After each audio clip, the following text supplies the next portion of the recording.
Hey guys, welcome to another disheveled gentleman video. I wanted to blow off a little bit of steam today.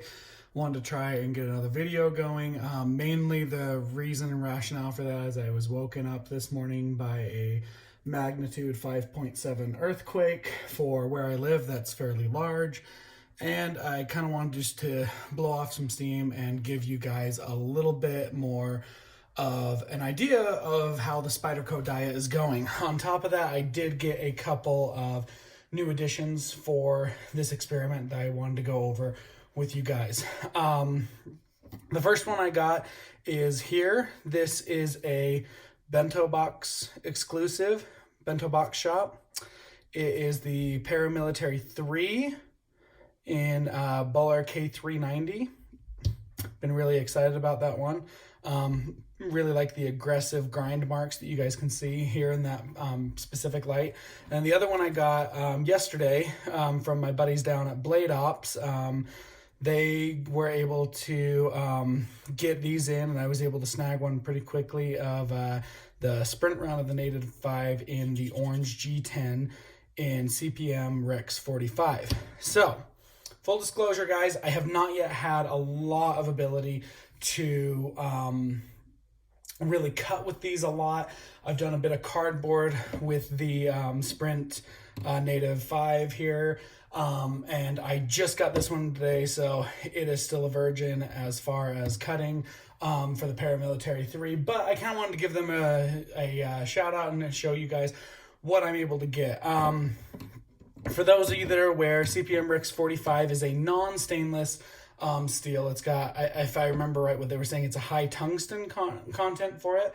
So it does have a very, very long lasting edge retention for it. I have really loved the Native 5 platform. I am trying to get different platforms, as you can tell, but with the offerings that came in this week, I did have to end up grabbing the Native 5 because the one I've loved a ton has been the LC200 Salt Native 5. On top of that, the other one that I've had a lot of fun with is the Little Native in CPM S30V. And there are a couple of differences that I wouldn't mind mentioning between these two, or I guess this one in regards to the differences of these two that I do want to mention if you guys have not heard them yet. So I'm going to put away the salt real quickly here. But a couple of things is you guys will notice that these are almost identical. I do say almost because there are some differences with them. Number one is you can see here on the camera, this is actually a bit thinner profile here on the lower end of the Little Native, where here the belly extends quite a bit further and it's not quite the perfect overlap. I mean, I'm going to try and get them real close together without too many shadows so you guys can hopefully see what I mean there, where this one curves in a little bit more than the standard Native 5. The other thing I wanted to mention with these is a fairly big one that I didn't think I'd have a big issue with, but I kind of have. It's the jimping. So as I've progressed on this Spyderco diet experiment and everything, I have been really impressed with Spyderco's jimping. I mean, you guys can see, catching in the light there, how aggressive it is, with the finger choil, as well as, where the thumb rest goes. I mean, your hands are not going anywhere. You can really work with these things. The Little Native does not have any of those, as you can tell by its smooth surfaces here. That has not been a deal breaker for me. I've actually really enjoyed carrying this one. But I have noticed I do kind of miss that. While I'm not in a lot of scenarios where I'm slipping and sliding all over, I do miss having that real deep lock that my hands can get in onto that jimping. And granted, this is more for urban and traditional everyday carry. Not really the same as the Native 5 and things, which you could see a little bit more use in specific environments where that jimping is much more necessary. Case in point, the Assault series with the aggressive jimping, mainly because a lot of times you'd think that you'd be using this in a wet environment where not only that, but the FRN handles are also going to provide that extra grip that you need to really get in there and work with things. So makes a lot of sense on these. I have really enjoyed it though. And I didn't think that it would be a big deal, but it's something that while it wasn't necessarily on the top of my list of the Native 5, why I loved it, it's quickly become something that I've really enjoyed. So I would love to see some of the future little natives get a little bit more of that jimping option to it, especially when you realize that I paid $136 for this guy before taxes. I say before taxes because I am local to both Blade HQ, Blade Ops, and some of the other knife ones, and so I have to pay taxes for in-state purchases. This one here was obviously a sprint run, and with the Rex 45 it was a little bit more expensive. I got it around $165 at Blade Ops. Great price, wonderful guys. And then I was able to pick up the Salt Native 5 here at Blade HQ for $130. So actually this one was $6 cheaper than this one. And yes, obviously FRN compared to the G10 and everything. A little bit different clips on the two of them. But you get the idea there where I'm kind of saying I would have liked maybe just a little bit more jimping on this one. So just a quick one for those of you who are looking into those comparisons. So with that being said, I've really liked this one. I've actually found that G10 is my preferred scale material for these. I do love the FRN, but I feel that the G10 just feels more substantial, and full disclosure, I like the extra weight for it.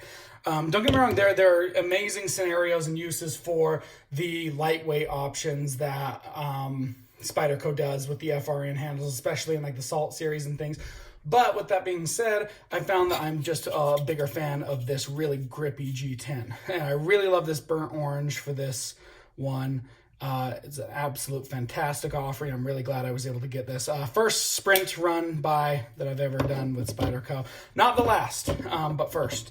So I'm really excited to get some more. But yeah, the Native 5 has been absolutely fantastic. If you guys get it, I will keep you guys up to date on some of the cutting options and things I have planned for this. It's going to be awesome. So get ready for it. If you guys can still grab them, I know not every retailer has gotten them yet. Like I said, I did only get this yesterday, and I'm local, so it didn't even go through shipping. But with that being said, guys, I highly recommend it if you can grab one. I've been really impressed with it so far.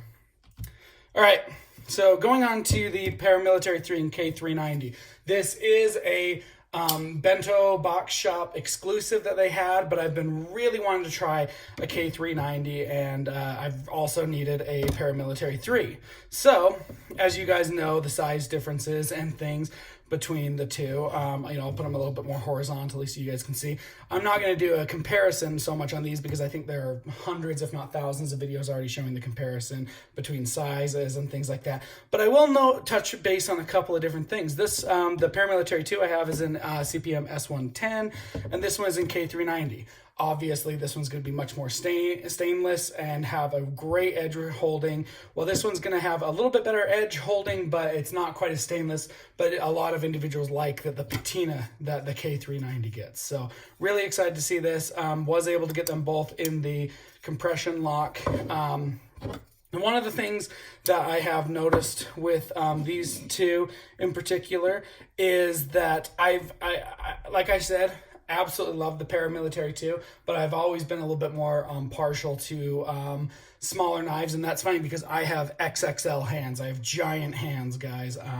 I've got worker hands, and they are just massive, and I've been really surprised because the Paramilitary 2 here, I've been able to get a really good purchase on. I've really liked using it, but I've actually been incredibly surprised with how well the Paramilitary 3 fits in the hand.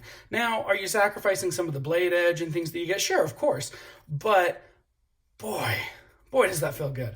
I love, once again, the aggressive jimping that they have provided here, as well as the fact that this thing just feels so smooth. I don't know, I think the Paramilitary doesn't feel a lot less smooth, but man, the Para 3 just feels fantastic. I can really just fling this thing around, and I'm really excited to get in and do some testing with it. But kind of giving you guys an idea of what's out there if you guys haven't seen this yet. I know a lot of the hardcore Spyderco fans will. have seen this and already probably purchased some of these, but I am looking to get a few of those things. So I do believe this brings me up to 9 different Spydercos with 8 different steels, because I do have 2 that are in H1. I do have a HAP 40 Meerkat on the way that I am going to be showing you guys as well.